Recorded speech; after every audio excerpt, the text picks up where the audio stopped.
Hey, how's it going everyone? Welcome to my farming guide for Mind Games, the Digi Jay event.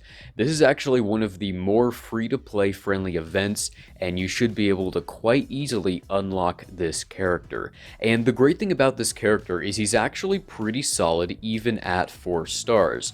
I already have mine unlocked in at gear 6. I've been spending a little money because I'm trying to get him all the way to 7 stars. Before the end of the event, so I've been like refreshing the nodes and whatnot. But yeah, I already have him unlocked, and I have been using him to win a couple arena battles already, even at just 4 stars. So he's not that bad, even if you are only able to unlock him. So first of all, everyone got 25 free tiles for Jay just as a gift, and he is a 4-star unlock, so that means you need 115 tiles to unlock him. So really, you only need 90 tiles, and the event is going to run for 9 days, so you really just need 10 tiles per day of Jay to unlock him, and that's pretty manageable, especially if you are spending your event currency, the controllers, on more tiles for him. Now, as long as you're actually spending your energy, you should get enough of those controllers every day to at least make one purchase of his tiles in the store every day. So you'll be able to get 3 tiles from the store each day, meaning that you really only have to get 7 tiles from the nodes themselves to be able to unlock Jay. So which nodes should you be farming? Well, it's very similar to the Yeti event, where the best node is at the very end and it's pretty difficult. If you are struggling with these last 2 nodes, I've heard that King's Court is really effective. I personally used Master Wu, Lloyd, Aurora, Kai, and Jester, so most people probably don't have Master Wu, so King's Court might be the better option. But if Pirates are your main team, they can work as well, but I would recommend running them with Aurora and the Ice Glider. Even if you do have a solid Forbidden Island set, you're going to need the constant revives from Aurora to keep your team alive, and the Pirates themselves should supply enough damage even without the boost from the Forbidden Island. So those battles will be difficult. If you're not able to complete the last 2, you still should be able to unlock Jay. If you're able to loot these first 3 nodes, again, you only need 7 tiles every day. So maybe if there's a day that you only get like 5 tiles after looting all these nodes, maybe refresh one of them and just try to reach that 7 mark. And if you are hitting 7 tiles every day, I would still recommend that you save all of your gems in case you miss the mark by the end of the event. So on the last day, you can buy some refreshes or reset some nodes so you can get those last couple tiles that you need.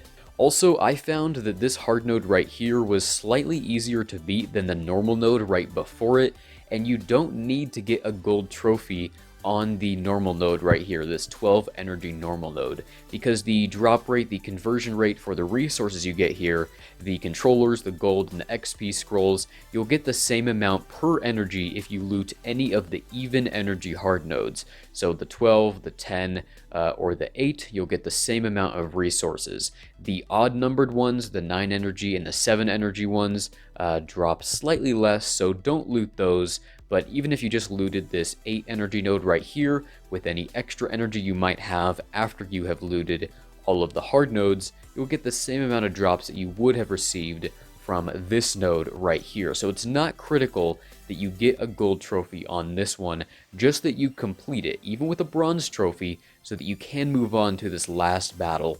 And that's why Aurora is so important, because you want to keep bringing those units back so that you can have everyone standing to get that gold trophy. Now, this last hard node is going to be the first hard node you're going to want to loot, because it will drop a minimum of 2 J tiles. Basically, the way this works, this one says 2+, these 2 are both 1+, and this one is just 1. The drop rates for all of these are the exact same. That's not what that number means. Basically, this number means how many tiles will or can drop if you actually get a drop. So it's the same drop rate here. I assume it's somewhere around 30% for his tiles. So on the last node, if you get a drop, it's going to be a minimum of 2 tiles with a chance for it to be even more. And then with these 2, it's going to be a minimum of 1 with that chance for more tiles. And the very first one, you'll just get 1 tile if you get a drop. So because of that, The order that you should loot these hard nodes is 4, so you should start with this one, then do this one since it's slightly cheaper than the third one, which will be the next one you do after that, and then finally you can do the last hard node right here. And if you are going to refresh any of these nodes, do this one first, and then this one, and then this one. Same order, exact same order, because this one gives the best drops, these two give the same drops, but this one is cheaper, and then that one is the worst of the hard nodes. Now, if you do want to spend some money and get Jay to 6 or 7 stars, you're going to want to buy the energy packs in the store, as well as some gems to actually refresh these hard nodes.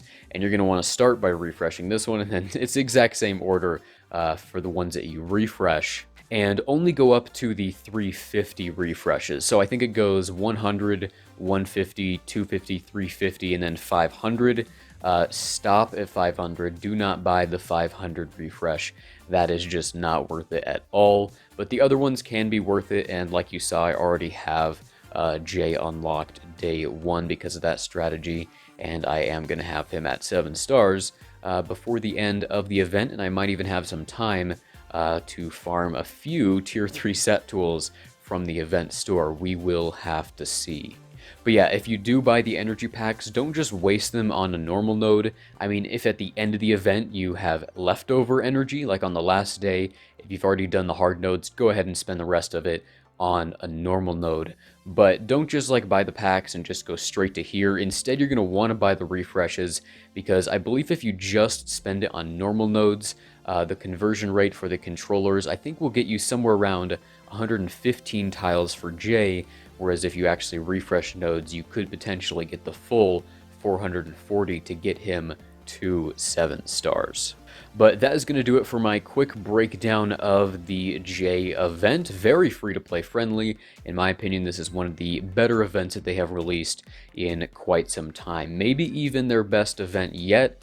This is a pretty great one, and I'm excited to see what other events they have in store. Alright, thanks for watching.